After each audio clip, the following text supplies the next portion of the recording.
ಮಂಗಳೂರಿನ ಕೊಟ್ಟಾರದ ವಿದ್ಯಾ ಸರಸ್ವತಿ ಕ್ಷೇತ್ರದ ವತಿಯಿಂದ ಧರ್ಮ ರಕ್ಷಣಾ ಮೊಗವೀರ ವೇದಿಕೆಯ ಪರವಾಗಿ ಇತಿಹಾಸ ಪ್ರಸಿದ್ಧ ಉಚ್ಚಿಲ ಶ್ರೀ ಮಹಾಲಕ್ಷ್ಮಿ ಕ್ಷೇತ್ರದ ಜೀರ್ಣೋದ್ಧಾರಕ್ಕಾಗಿ 10,000 ದೇಣಿಗೆಯನ್ನ ನೀಡಲಾಯಿತು. ವಿದ್ಯಾ ಸರಸ್ವತಿ ಕ್ಷೇತ್ರದ ವತಿಯಿಂದ ಧರ್ಮ ರಕ್ಷಣಾ ಮೊಗವೀರ ವೇದಿಕೆಯ ಪರವಾಗಿ ಇತಿಹಾಸ ಪ್ರಸಿದ್ಧ ಉಚ್ಚಿಲ ಶ್ರೀ ಮಹಾಲಕ್ಷ್ಮಿ ಕ್ಷೇತ್ರದ ಜೀರ್ಣೋದ್ಧಾರಕ್ಕಾಗಿ 10,000 ರೂಪಾಯಿ ದೇಣಿಗೆಯನ್ನ ಮಂಗಳೂರಿನ ಕೊಟ್ಟಾರದಲ್ಲಿರುವ ವಿದ್ಯಾ ಸರಸ್ವತಿ ಮಂದಿರದಲ್ಲಿ ಶ್ರೀ ವಿದ್ಯಾ ಸರಸ್ವತಿ ದೇವರಿಗೆ ವಿಶೇಷ ಪ್ರಾರ್ಥನೆಯನ್ನ ಸಲ್ಲಿಸಿ ಮೊಗವೀರ ಮಾಸಪತ್ರಿಕೆಯ ಸಂಪಾದಕರಾದ ಅಶೋಕ್ ಸುವರ್ಣ ಅವರಿಗೆ ಹಸ್ತಾಂತರಿಸಲಾಯಿತು.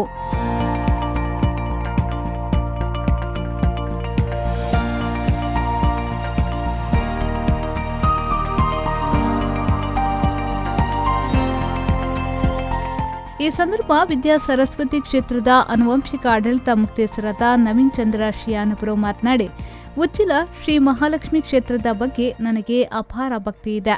ನನ್ನ ತಂದೆ 5 ವರ್ಷಗಳ ಕಾಲ ಕ್ಷೇತ್ರಾಡಳಿತ ಸಮಿತಿಯ ಅಧ್ಯಕ್ಷರಾಗಿದ್ದಾಗ ಕ್ಷೇತ್ರದ ಅಭಿವೃದ್ಧಿಗೆ ಶ್ರಮಿಸಿದ್ದಾರೆ.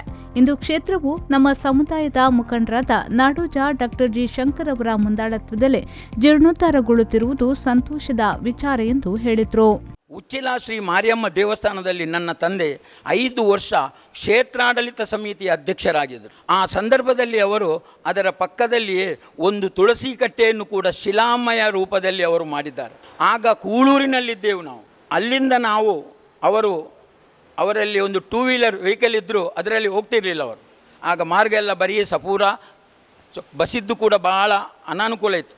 ಆದರೆ 14 ಪಟ್ಟಣ ಮೊಗವೀರ ಸಂಯುಕ್ತ ಸಭೆ ಮಹಾಜನ ಸಂಘಿಯವರು ಇವರೇ ಆಗಬೇಕಂತೇಳಿ ಒತ್ತಾಯ ಮಾಡಿದರು. ಒಂದು ಕಡೆಯಲ್ಲಿ ಉರ್ವ ಶ್ರೀ ಮಾರಿಯಮ್ಮ ದೇವಸ್ಥಾನದಲ್ಲಿ ಅವರು ಆಡಳಿತ ಮುಕ್ತೇಶ್ವರು, ಆದರೆ 5 ವರ್ಷವನ್ನು ಪೂರೈಸಿ ಮತ್ತೆ ಮುಂದುವರಿಯಬೇಕಂತೇಳಿ ಅದನ್ನು ಹೇಳುವಾಗ ಅವರು ನನ್ನಿಂದ ಆಗುವುದಿಲ್ಲ, ನನಗೆ ಬರಲಿಕ್ಕೆ ಭಾಳ ಕಷ್ಟ ಆಗ್ತದೆ, ಬರೇ ಸ್ಥಾನಮಾನ ತೆಕ್ಕೊಂಡು ಮನೆಯಲ್ಲೇ ಕೂತ್ಕೊಂಡ್ರೆ ಆಗುವುದಿಲ್ಲ, ಏನಾದರೂ ಒಂದು 5 ವರ್ಷ ನಾನು ಒಂದು ಅಲೀಲ ಸೇವೆ ಮಾಡಿದ್ದೇನೆ ನಂತರ ಬಿಟ್ಟು ಬಂದರು.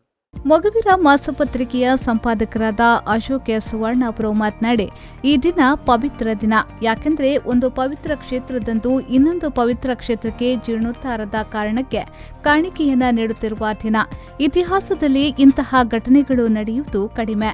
ನೀವು ನೀಡಿರುವ ಈ ಕಾಣಿಕೆಯನ್ನ ಸಂತೋಷದಿಂದ ಸ್ವೀಕರಿಸುತ್ತೇವೆ ಎಂದು ಹೇಳಿದರು. ಒಂದು ನಿಧಿ ಒಂದು ಕ್ಷೇತ್ರಕ್ಕೆ ಸಲ್ಲುವುದಾದರೆ ಅದರ ಹಿಂದೆ ಅನೇಕ ಜನರ ಶ್ರಮ ಇದೆ. ಆ ಕಾಣಿಕೆ ಒಂದು ಕ್ಷೇತ್ರದಿಂದ ಸಿಗುವುದಾದರೆ, ಒಂದು ಕ್ಷೇತ್ರಕ್ಕೆ ಜೀರ್ಣೋದ್ಧಾರಕ್ಕೆ ಸಿಗುವುದಾದರೆ ಅದು ಸಾರ್ವಜನಿಕವಾಗಿ ಸಲ್ಲುವಂತಹ ಒಂದು ಕಾಣಿಕೆ. ಇಲ್ಲಿ ನನಗೆ ಅನೇಕ ವರ್ಷಗಳಿಂದ ಅನೇಕ ಸನ್ಮಾನಗಳು ಇಲ್ಲಿ ಬಂದಿದೆ. ನನಗೆ ಈ ಕ್ಷೇತ್ರಕ್ಕೆ ಬರುವುದಂದರೆ ನನಗೆ ತುಂಬ ಸಂತೋಷ ಆಗ್ತದೆ. ಯಾಕಂದರೆ ಇಲ್ಲಿಯ ಒಂದು ಪರಿಸರ, ನೈರ್ಮಲ್ಯ, ಬಹುಶಃ ಎಷ್ಟು ಗಂಟೆಗೆ ಅವರು 3 ಗಂಟೆಗೆ ಪ್ರಾತಃ ಕಾಲದಲ್ಲಿ ಎದ್ದು ಕ್ಷೇತ್ರವನ್ನು ನಿರ್ಮಲೀಕರಣ ಮಾಡಿ ಆನಂತರ ಪ್ರತಿಯೊಂದು ದೇವರಿಗೆ ಸಲ್ಲತಕ್ಕಂಥ ಅಭಿಷೇಕ, ಅದಕ್ಕೆ ಸಲ್ಲುವಂಥ ಪೂಜೆ ವಿಧಾನ, ಬೇರೆ ಬೇರೆ ಕ್ರಮಗಳಿವೆ. ಪ್ರತಿಯೊಂದು ಶಕ್ತಿಗೂ ಬೇರೆ ಬೇರೆ ಕ್ರಮ.